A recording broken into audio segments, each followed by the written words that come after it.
Sometimes it's nice to have just a little bit of a break, you know?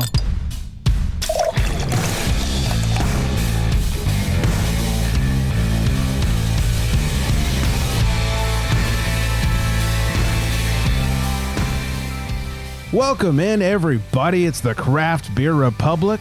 Thanks for drinking. Thanks for joining. I am Greg, and I'm being joined by my wife. Oh, wait. My other wife.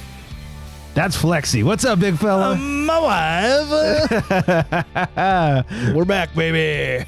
People always say like they have their work wives and then their real wives, but you might be my favorite wife. Oh, I've never heard that before. My wife hasn't even called me her favorite wife. So. Oh, well. She is missing out, let me tell Zing. you. Well, I'm excited you're back. I'm pumped to have some beers with you, big fella. Yeah, I had fun at the brewer game. That's why I couldn't, join you Right, the last official couple of business. weeks, and when your wife sends you a message and says she got $12 tickets to the baseball game, you get your ass to the baseball game. Yeah, I guess so. I mean, first of all, $12 tickets. I can't even park at Dodger Stadium for $12. Yeah, left field bleacher tickets, man. It was awesome. Five rows back. It was awesome. Nice. Did you catch any balls? No, my kids really want to catch a ball. When we went to Cincinnati, we only stayed like 5 innings there because the game was delayed. Weather delay, I don't know what that's like. Yeah. We got the roof and everything. But there was like 13 foul balls in 5 innings. We just don't have weather here, so I don't know what that's like either. That's accurate. But 13 foul balls that flew back behind home plate. And we were sitting behind home plate when we were in Cincinnati, and not one of them came by us. But they really want to get a foul ball so much that I know it was 13 foul balls because my oldest daughter was counting. Oh, I love it. Yeah. That was me as a little kid, too. Like, all I wanted was to catch a ball or to have, like, between innings after they're done warming up, have them toss Right, me. I just wanted one of those balls. And for a while, my dad, when I was a kid, had some like friend or hookup or acquaintance or sex partner, I don't know what, where like he could buy his season tickets off of them at Dodger Stadium. And they were right next to, I was touching. There's front row right next to the left field foul pole. Okay. And I thought like, this is my chance, Yep. like they'd come near, but they never got right there. Right. Yeah, all I we were wanted. sitting in the same spot that they'll throw it up to the bleachers. Yeah. On our side or to the left of us, or they'll throw it down like third baseline or some shit. But yeah, we got 2 balls thrown in the area, but they were, still away from us. I couldn't get it. What am I going to ruin a kid's day by jumping in front of him and catch a ball? Absolutely, you are. Hey, I'm Flex, goddammit. Doink. Yeah, I got kids. I gotta get them the ball. That's right. One of my biggest disappointments in life was right before the game. We'd get there early and get autographs. And I got some pretty decent autographs back in the day. Oh, that's pretty cool. And I was next in line to get Tommy Lasorda. And I was like, here we go. He's like, all right, guys, I got to run. I was like, motherfucker. Damn, or Waddle. I don't think he really ran. Yeah, you're right. I got a Waddle buffet just opened, but either way. R.I.P. Tommy. R.I.P. Great guy. If you guys ever want a good laugh, just look up some of his like old school interviews and press conferences and stuff. That motherfucker had no problem saying what he felt. Yeah, he was a goofy dude, man. Yeah. 100%. I'm going to totally butcher it, but there was one where like he had apparently told one of his pitchers to get a little retaliation. And afterwards they're asking, he goes, what? You think I fucking told that? I didn't fucking tell him that. If I told him to beam him, he'd fucking know he got beamed. Wow. Oh, so good. Well, we got the manager over here who just takes pancakes out of his pocket and just starts gnawing on them. Was he the fucking New Day? You have not heard of this? No. Oh man, they started selling on Sunday home games. They're called like pocket waffles or pocket pancakes. Sounds sexual. Yeah, but it's not. It's just because he legit takes pancakes out of his pocket. During an interview, he took a pancake out of his pocket, folded it up, and started chomping on it. And the lady interviewing him was so taken back, and he offered her a bite of the pancake, and she took one. Oh my God, this is the New Day. Yeah, it's great. Just throwing pancakes out into the audience there. And then they were talking about it on one of the broadcasts one day about how he's always got snacks in his pocket. And they confirmed that the on-field reporter and one of the players during spring training witnessed him pull a egg roll out of his pocket and just started chomping on an egg roll. It's like fucking Napoleon Dynamite. Let me have some of your tots. Get your own. Gosh. That's hilarious. I had no idea. That's so good. It made like headline news and everything. It was awesome. That's funny. Jesus Christ. Well, he's got a carb load before the big game. Something like that. He's got I don't know, win manager of the year 2 years in a row. This isn't a baseball show, guys, but alas, not a baseball show. The fucking Brewers. Best in the MLB. Come on. First of first. Hey, can't win them all, but no. If I can just get one World Series in my lifetime, that's all I want. I don't think the Dodgers will give you any trouble this year. I'll tell you that. I mean, we swept them in the regular season. No offense, but none taken. That doesn't really correlate to the playoffs. No, but their record isn't so great either. So yeah, but they play when they need to play. We'll see. Hopefully, they don't put Kershaw in during the postseason. But yeah, I know you. Like you said, not a baseball show. Change the fucking record, Greg. Not a baseball show. Hey, real quickly, Craft Beer Republic, 805-538 beer, all that good stuff. In case you forgot. Yeah. Top listening city last week was Tulsa, Oklahoma. I think that might be a first. Oh, weird. Yeah, very weird. Hey, Tulsa. I know they had beer in Oklahoma. What else are you going to do if you're in Oklahoma? I don't know. Rope cattle or something. Okay. I feel like that's what they do in Oklahoma. I can't think of anything better, so I'm going to go with it. Yeah. So much to get to today. First of all, Flex is back, so I'm excited. As you can see, we're just talking about baseball and not about show things. We have a listener email, which I'm hoping maybe stirs up some reaction. Okay. Lots of booze news to get some real breaking booze news, so we'll get there. First, it's been a while, so let's check in with what the big man's drinking over there. In a world where craft beer is king, a world where muscles are bigger than growlers, only one tongue can guide us. One man, one tongue, one tongue jobber. In this world, we must find out what is Flex drinking. All right, today Flex is back and he is drinking Watermelon Wavelength from Moore Brewing Company. They're out of Huntley, Illinois, which I don't know. I assume everything in Illinois is just Chicago, which I hate, but I don't hate these guys. This on Untapped, I should tell you first of all, it is a fruited goza. Oh, yes. You know how I love my gozas. Watermelon gozas are actually my favorite, and I know that sounds really specific. But I've had like 3 of them in my lifetime, and they're just phenomenal every time. Nice. So this one weighs in at 4.5%. Not huge. Only 171 check-ins. I got to keep shouting out my local spot. They always get in pretty fresh, recent releases. And nice. I think the last, 12 beers I've had on the show, they've been check-ins under 1,000, under 500. So I just think that's really fun.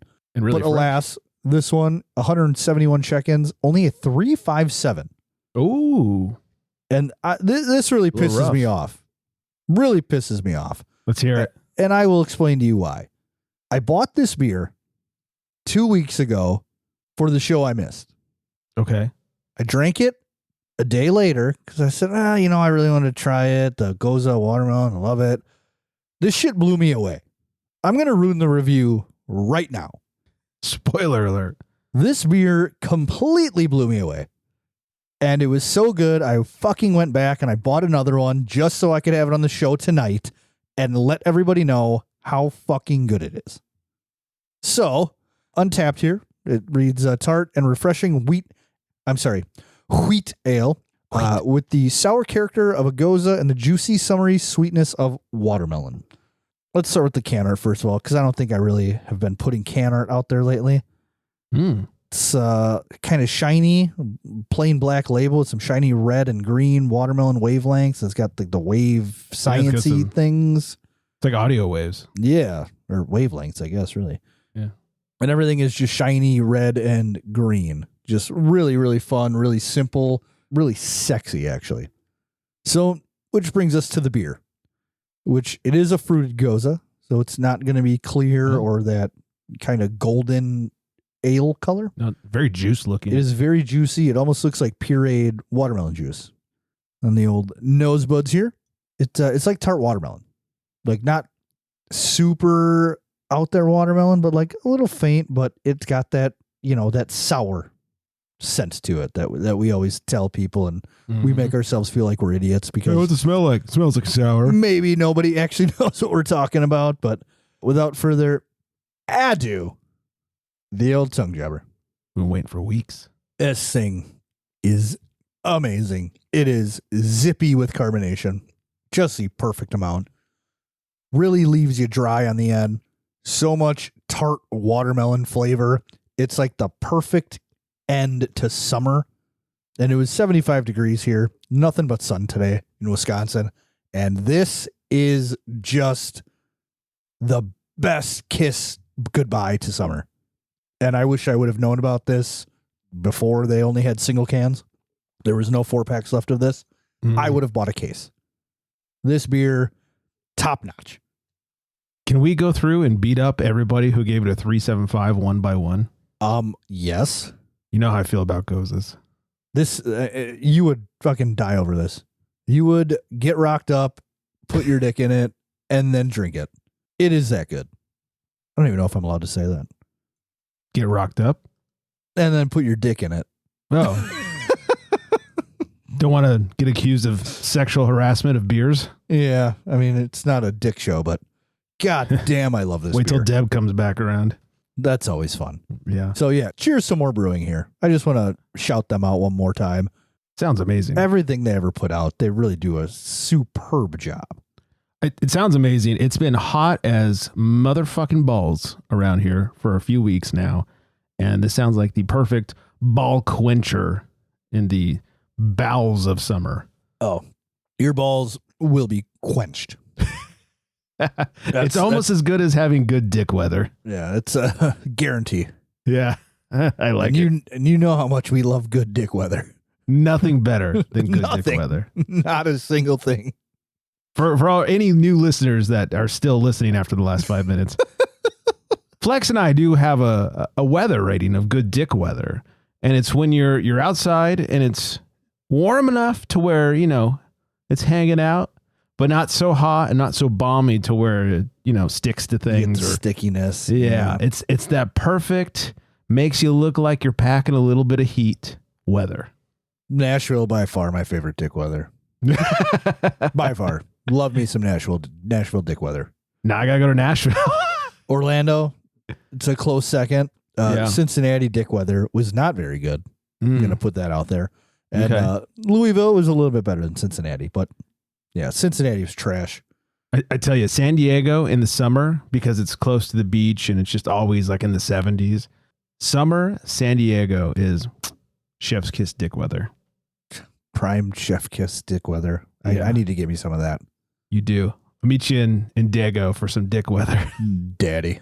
Oh dear.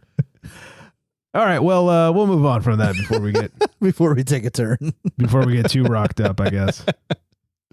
I got a listener email here I want to read. Before I do, while we're still semi on the sports theme here, I heard you got some good Thursday plans. Ah, yes. I am popping my Packer game cherry. I've lived in Oh. Wisconsin for 37 years, and I've never been to a Packer game. I can't believe you've never gone before. Yeah, apparently it's like a pretty regular thing that people do. Apparently so. I guess so. It's like 80,000 capacity at Lambeau Field, and apparently they have games every year. And What? Yeah, I know. It's crazy, right? Like somewhere around 8 of them. Yeah, usually a couple more if we're lucky. And Right. yeah, I just, I'm not very ambitious when it comes to things just like, hey, I'm going to buy tickets to this and go. I usually wait for somebody else to say, hey, I got this. I need someone to go. Or, hey, I got this. Let's go. Mm-hmm. My sister-in-law's husband, he goes to, 2, 3, 4, 5 games a year. He's a huge Wow. Packers fan ever since he was a kid, going to games. And he really wanted to see Jaden Daniels. And I know they're the Commanders, but I just always call them the Redskins. And he wants to go see Jaden Daniels and the Commanders. And I said, yeah, I'll go with you. So sure shit, he bought tickets the next day. He made all the hotel reservations, the shuttle reservations from the hotel to the stadium. And Wow. the company he works for has a party house too around Lambeau. I don't know if you're familiar with all the houses around Lambeau Field. Not at all. Like the neighborhood, there's a lot of houses that were redone and built up for big parties before Packer games. Okay. His company has one, and it's going to be all you can eat and all you can drink before the game. Good Lord. So these people don't actually live. Nobody lives in these houses. They're just for partying. They're almost like Airbnbs, I guess. But for partying. But for partying for Packer games. Interesting. Yeah.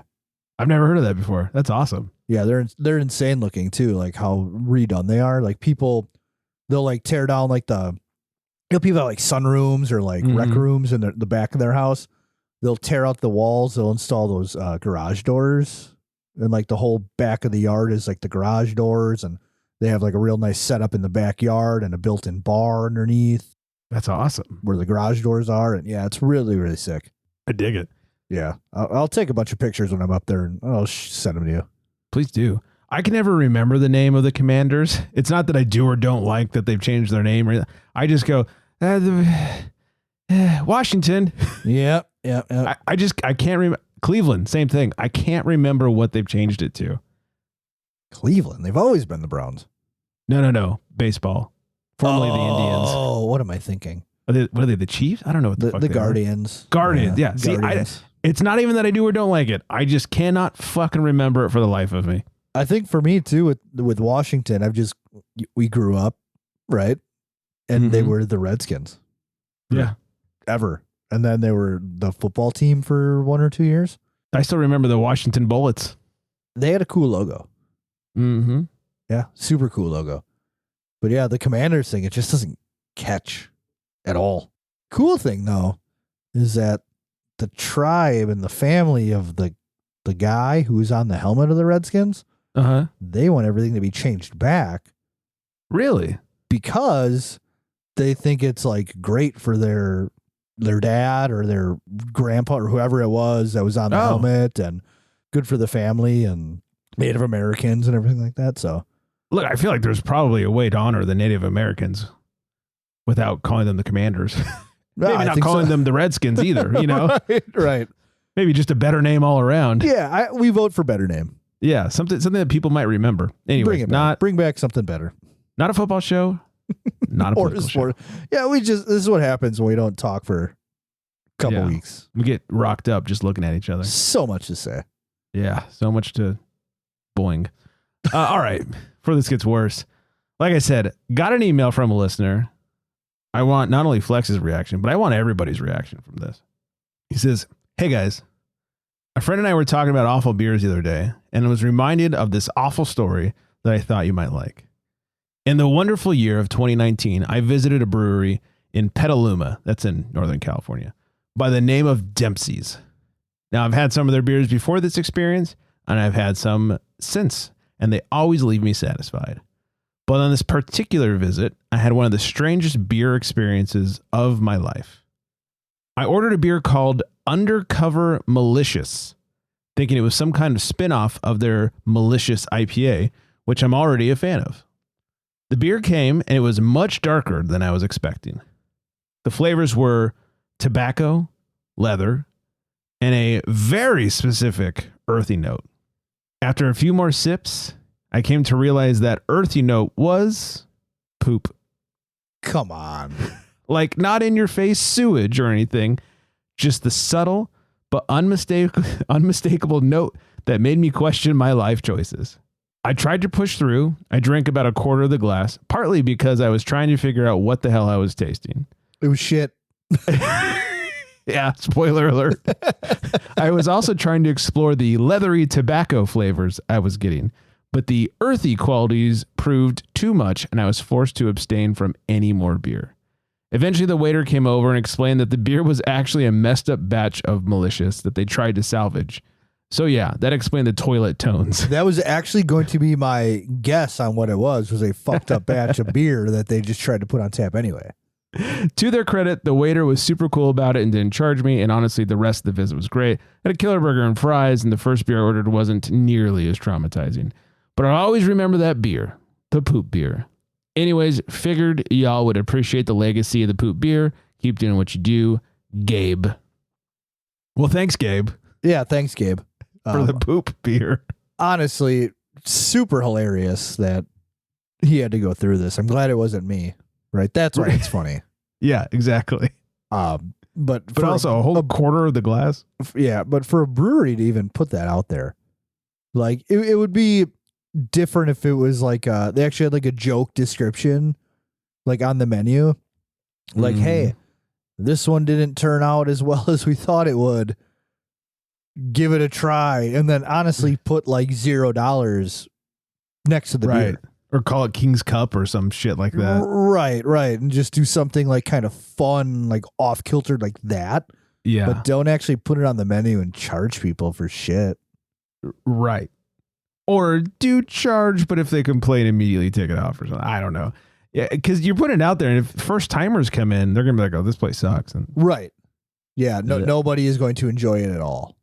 Right. Unless you eat shit. Have you ever sent back a beer? Good. I'm glad you were going to ask me if I've ever eaten shit. That would. I eat pieces of shit for breakfast. Okay, so I sent a beer back. We went out to this kind of nice restaurant. It's like, it's not casual, but it's not super fancy, and it's in like a nicer city in a suburb, like 20 minutes away from us. Okay. And they had Eagle Park beer on tap, and I was like, "Yo, Citra on the dock of the bay. This beer fucking slaps." They got it on the menu. I will take it. And the waitress brings back my see-through double hazy IPA. And excuse me, miss. When she put it on the table, I immediately said, "What beer did you get me?"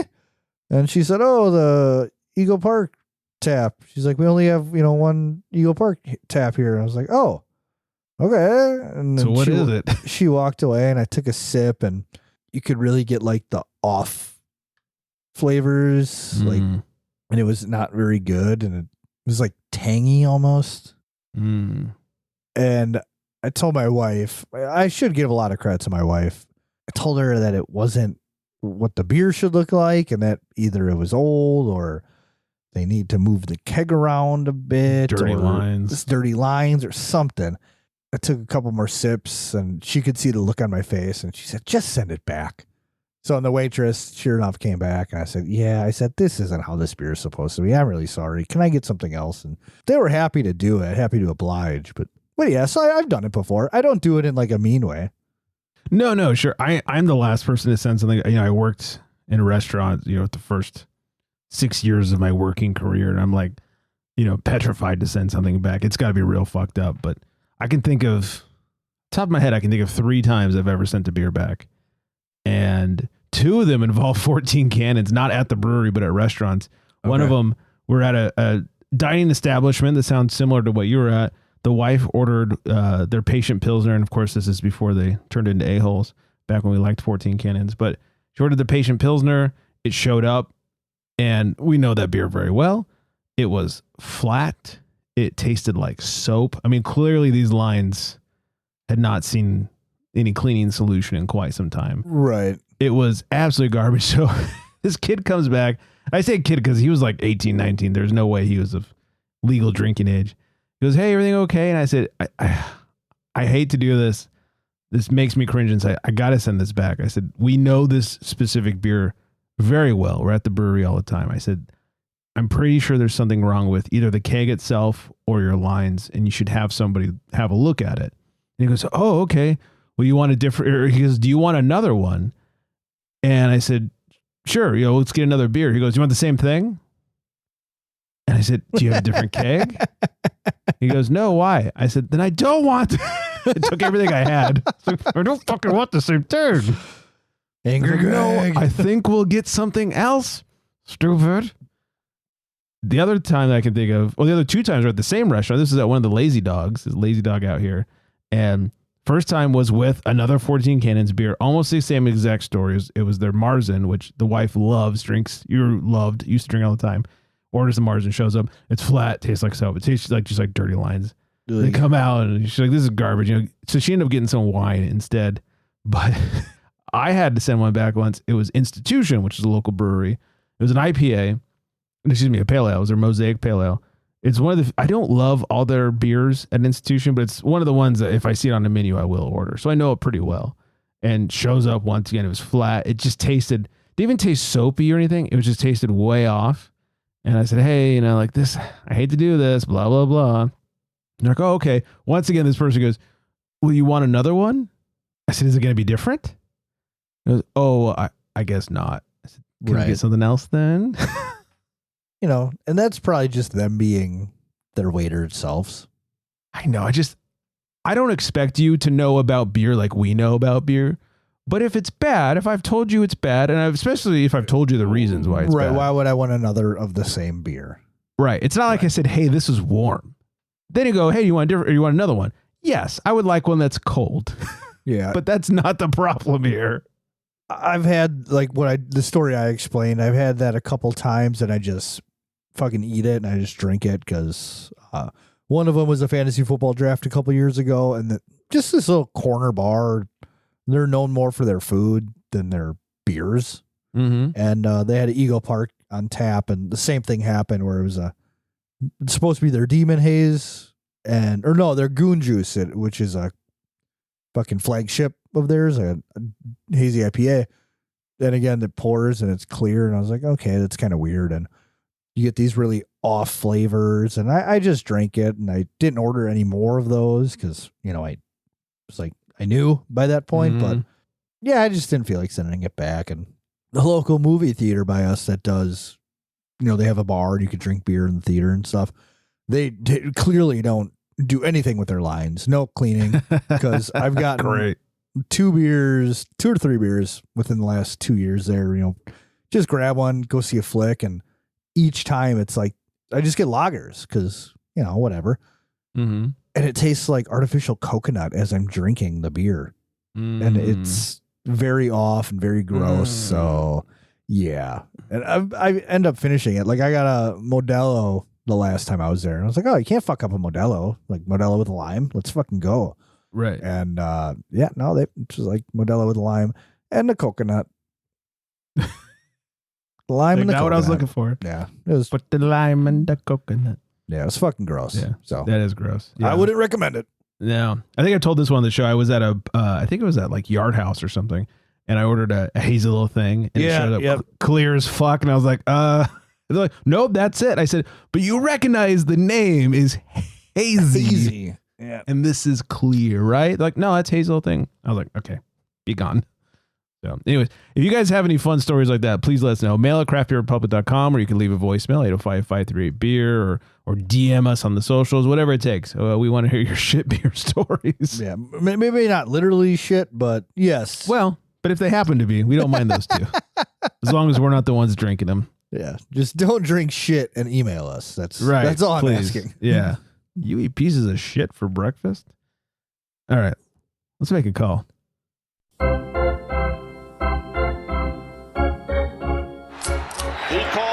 To the bullpen for beer.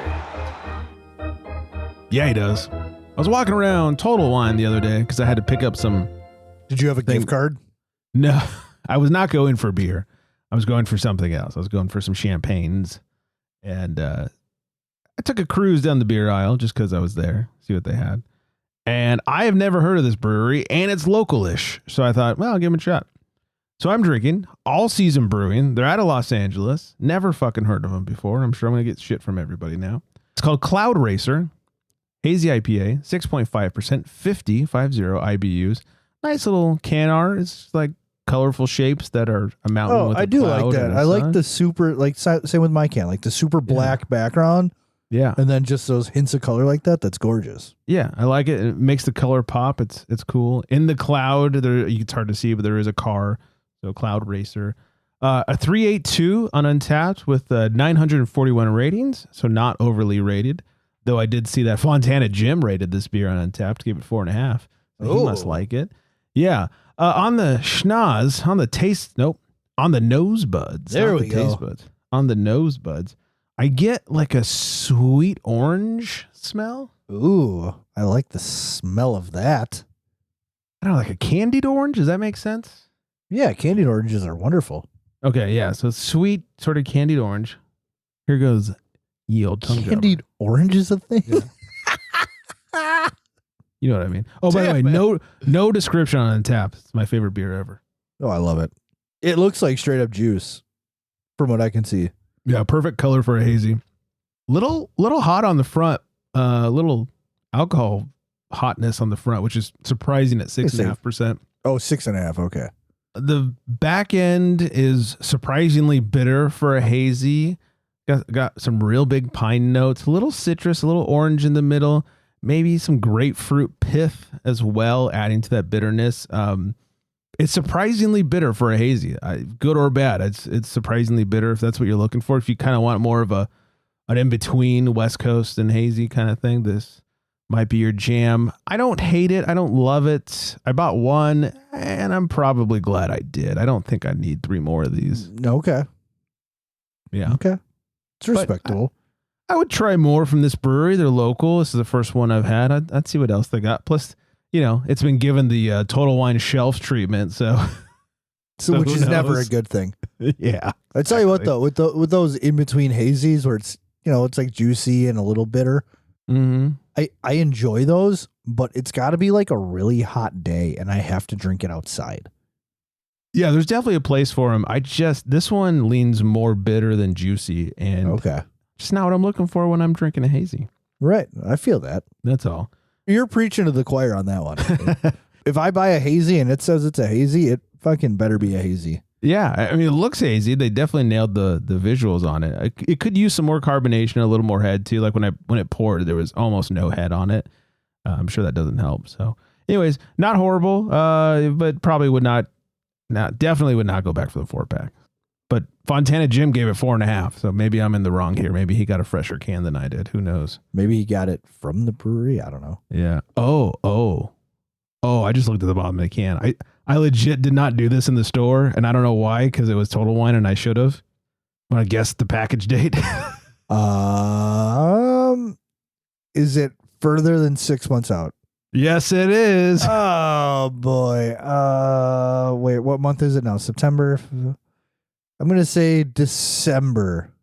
Fucking nailed it. December 17th of 24. No yeah, no so I'm sure that doesn't help anything. Yeah, I would say especially hazy. Yeah.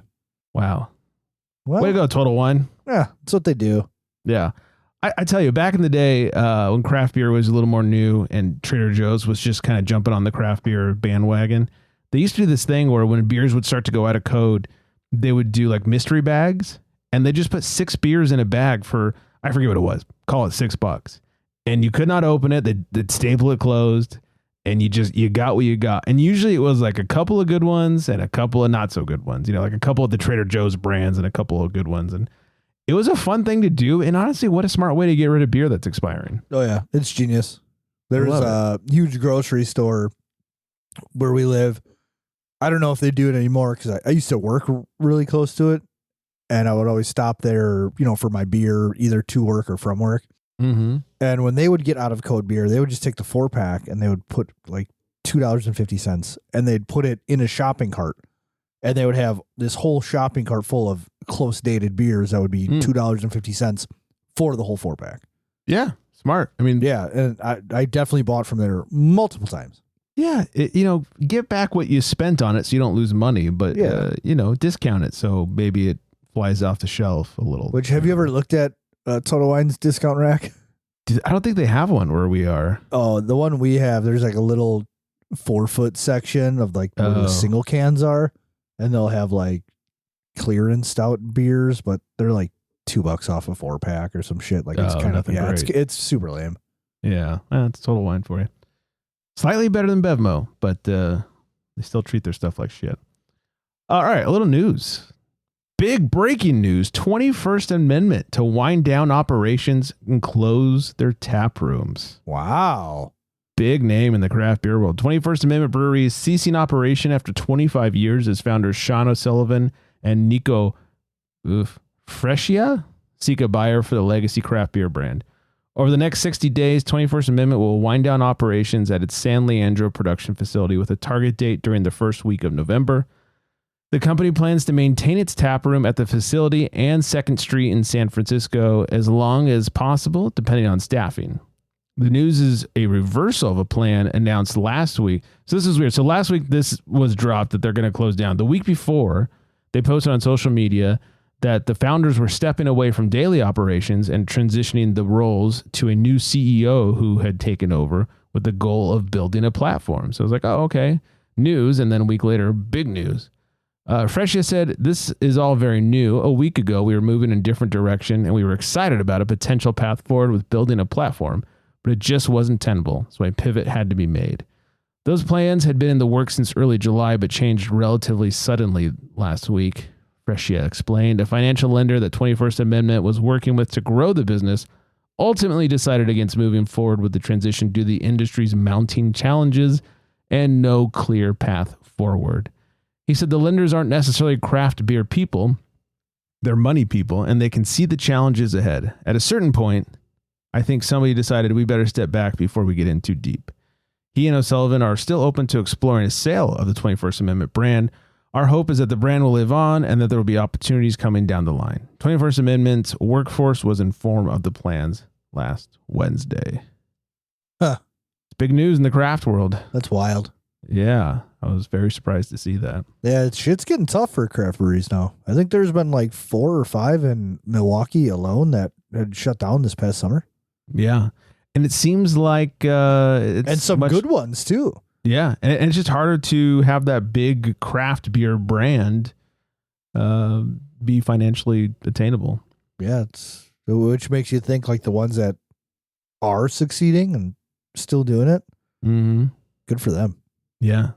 Honestly, these days, it almost seems like the way to go is to just have that taproom footprint with maybe some small local distro and, not have plans of taking over the world. Right. I think that's, you get too overzealous, and you get, peak popularity, and you think that just because you have so much success in one spot that you're like, oh, hey, now we can expand and have success here and there, and it's just not how it works. Yeah, it just doesn't seem to be the way anymore.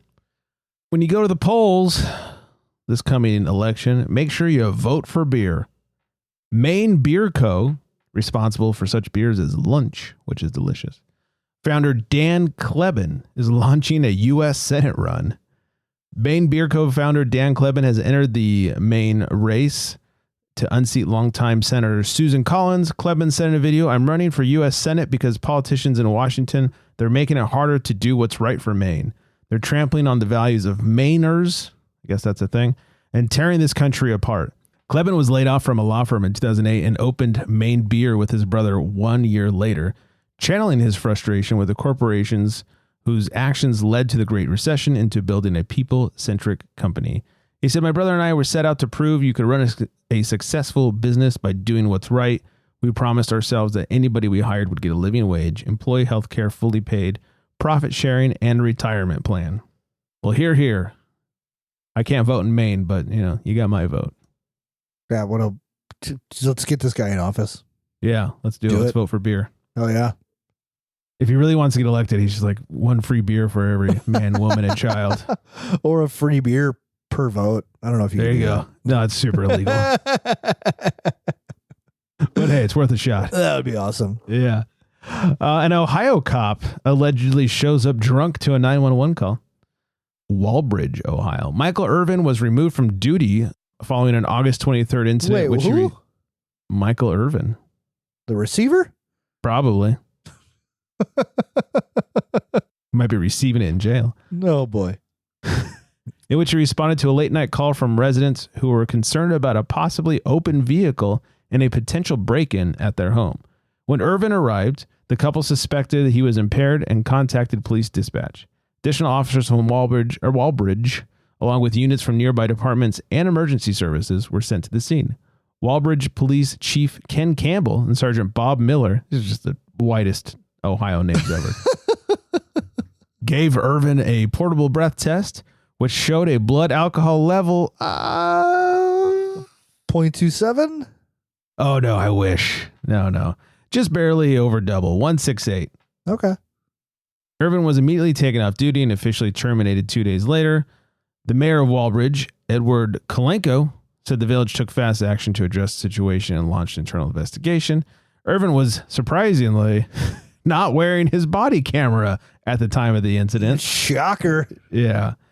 No charges have been filed yet, but authorities say the case remains under investigation. Potential charges could include operating a vehicle while intoxicated and handling a firearm while under the influence. I bet it accidentally fell off the body cam.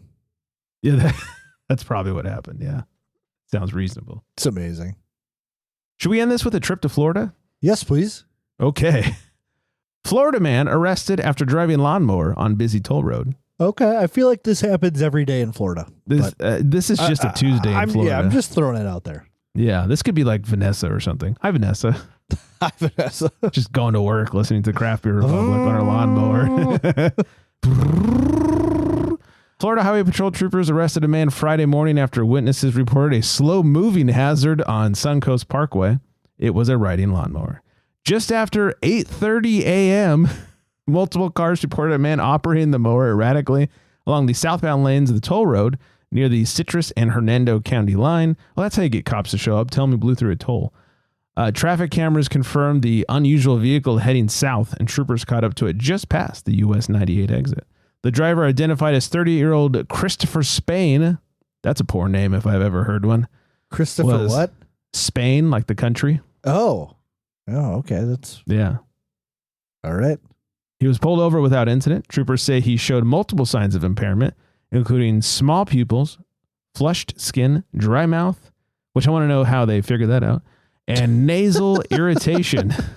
They also noted he had a small blue straw in his back pocket and was frequently clearing his throat, sniffing, and spitting during the stop. I'm sure the straw had something to do with the nasal irritation. I have a feeling you may be correct. Spain refused to perform field sobriety tests and was arrested for driving under the influence. He was taken to Hernando County Jail and released later that day on only $500 bond. Yeah. There you have it. Sounds about right. Yeah, he was only one gator short of a full bingo card. What a story. What a story. What a man. All right, that's it. Flex. That's it. All right. Good to see you, buddy. Yeah, it's good to be seen. Yeah, it's been way too long. Tell you what. I'm going to hit some music. Going to head up on out of here. Find us. Let us know what ship beer you've had in the past. Hopefully it wasn't literally ship beer. At Craft Beer Republic. Mail at craftbeerrepublic.com. 805-538-BEER. All that good shit. Hope you'll stay with us and stay hydrated. And on that note, good night, everybody.